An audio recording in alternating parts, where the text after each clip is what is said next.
What's up, you guys? It's Ruthie and welcome back to my channel. In today's video we're going to go into the next story in chapter 3 of the Women of the Bible Speak by Shannon Bream. This is the story of Ruth, so let's get right into this video.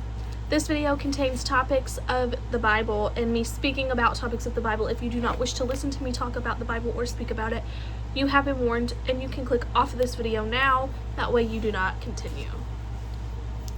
Ruth 1 through 4 and 22.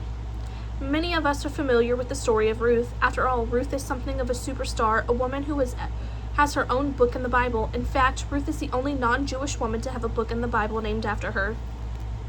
Ruth is marked as an outsider from the very beginning of her story. Like Tamar, she was a descendant of Abraham. She was a woman of Moab, the land of the eastern shore and of the Dead Sea across from Judea. She married a young Jewish man named Mahlon, whose family had fled a disastrous famine in Judea and gone looking for a better life elsewhere, but tragedy followed the family. Her father-in-law, Elimelech, died shortly after the family arrived in Moab. Sometime after that, both her husband and his brother, Kilian, also died, along with her sister-in-law, Oprah, and her mother-in-law, Naomi. Ruth had become part of a grieving trio, 3 women bound together in heartbreak with limited prospects for the future.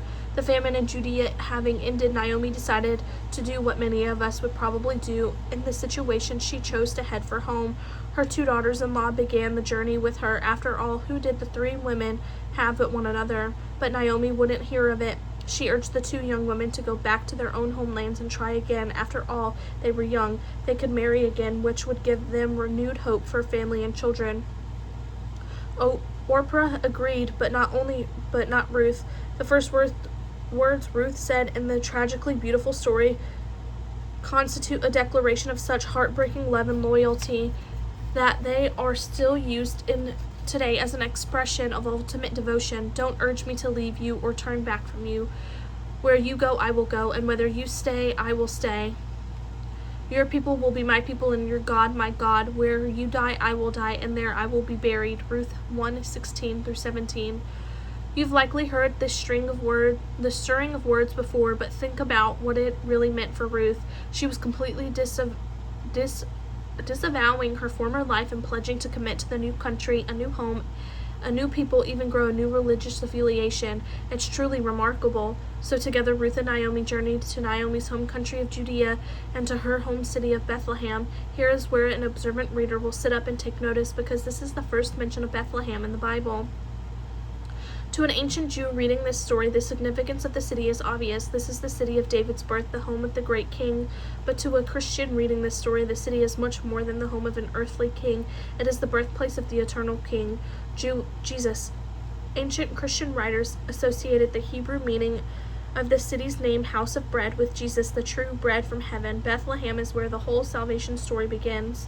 So as Christians reading this story, we know to pay attention. Everything that Bethlehem will come to mean for us brings right here, when a grieving immigrant woman follows her mother-in-law to a strange city. The decision to create a new family despite the lack of blood connection is an important one, and it's a theme this story returns to again and again. So much of the Bible's narrative is focused on biological family and the importance of having one's own children. It's what drives Sarah and Rachel, and what we will see later on in these pages, Hannah and countless other men and women in the Bible, to fall on their faces before God in prayer, begging for children of their own. Throughout the Old Testament, children are often viewed as the single greatest blessing, and we have the book of Ruth showing us that even when that option seems out of reach, God is always weaving together the unexpected. Ruth and Naomi are a family formed by Ruth's selfless choice, and by the end of the story, their love will have expanded outward to create even more family, and Ruth will eventually be hailed as better to you than 7 sons. But we're not there yet. When Ruth and Naomi arrived in Bethlehem, they were destitute. Ruth joined in doing what the poor of the time and region did, which was to gather up the scraps of barley left in the field after the reapers had moved through.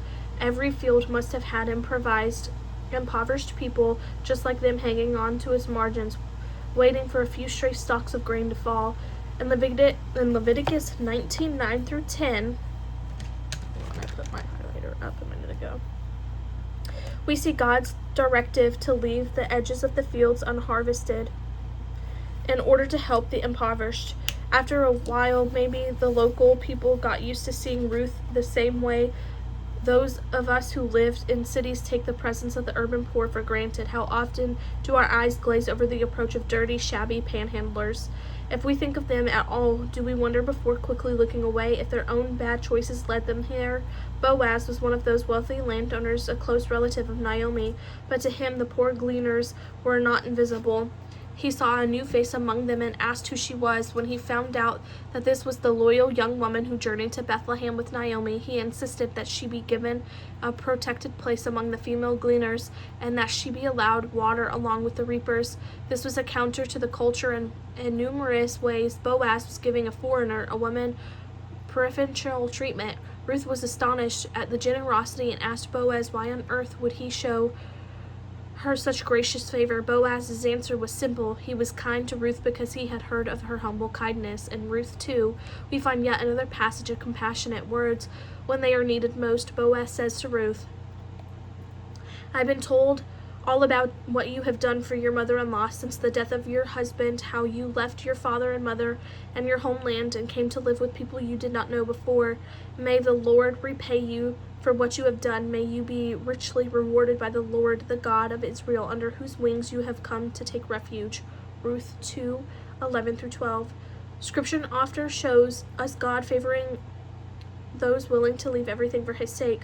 What was the very first command God gave Abraham? Go from your country, your people, and your father's household. God said to the land, I will show you. Genesis 12:1. It's as if God sometimes has to pry us out of our comfort zones before he can accomplish his purposes through us. We often need to be jostled into a radical dependence on God before we can make real spiritual progress. When Naomi found out about Boaz's extraordinary kindness to Ruth, she hatched a plan. Ruth's marriage to him, after all, Boaz was a relative of Naomi's husband, which made him a kinsman to her daughter-in-law as well. In the position, Boaz could act as a kinsman redeemer, someone willing to marry a kinsman's widow and restore her position in the family. Marrying the wealthy Boaz would have been a life-changing event for an impoverished immigrant like Ruth. Naomi's plan seemed sound, but it all depended on Boaz's consent, and he could have several reasons to say no. For one thing, as we saw in the story of Tamar, marrying a woman only to have her son not count as your own for inheritance purposes was a difficult selfless choice. Most men wanted their own wife with their own children who would inherit their property and carry on their name. That aside, why would Boaz marry a woman who was a stranger in his country? She had no powerful family connections who could help him professionally, and there would be no advantage to him at all in such a match. He had every legitimate reason to refuse. Maybe the next part of Naomi's plan was intended to give Boaz an out, if he wanted one. Ruth, a humble woman who was careful not to put Boaz in an embarrassing public situation during the joyful time of harvest. Boaz was sleeping on the threshing room floor with his men, likely after a party celebrating the harvest. Ruth 3:7 tells us about that. Boaz had finished eating and drinking and was in good spirits. He stretched out near a heap of grain and closed his eyes to relax, satisfied with a good day's work. Following Naomi's plan, Ruth crept in silently, curled up at his feet, and waited. She waited all night long. Was she nervous, anxiously watching for any sign that Boaz was stirring and would soon find her there, or her heart at peace, given that she was in the presence of a man who had already shown her incredible kindness? What would Boaz do when he woke up and found her there? He was kind to her in broad daylight. When other people were watching, would he be different in the dark? Were she alone? Were she alone would be private to his momentous decision. She was a stranger, an immigrant, a Gentile, an outsider. Naomi considered her family, but that didn't actually make her a blood relative. Boaz had no obligation to her, not really so.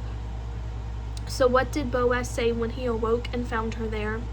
The Lord bless you, my daughter, he replied. This kindness is greater than that which you showed earlier. You have not run after the younger men, whether rich or poor.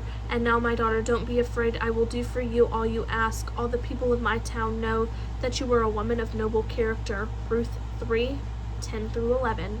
I'm going to leave it off right there. I will see you guys in part 2 of this story. Bye.